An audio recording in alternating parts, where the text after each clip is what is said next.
An itibariyle İzmir Borno Özkanlar'da karşı apartmanımız yıkıldı.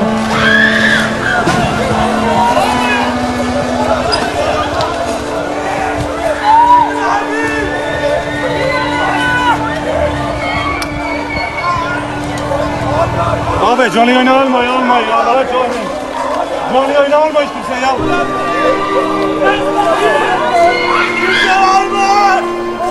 Allah kahretsin. Bir sessiz olun da adamlar bir bas. Bir sessiz olun ya.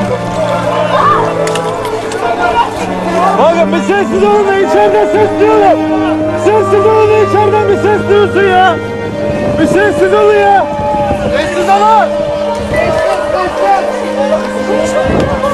Tamam bir sakin ol. Tamam Devran ben de polisim. Bizim karşıya ben burada oturuyorum. Yıkıldı. Arkadaşlar sessiz hale getirin de seslerini duyalım yani. İçinde kalan varsa yardım etmeye çalış. Ya of. Herkes kamera alsın ya. Bağırmayın. Ses duyalım. Nasıl ya?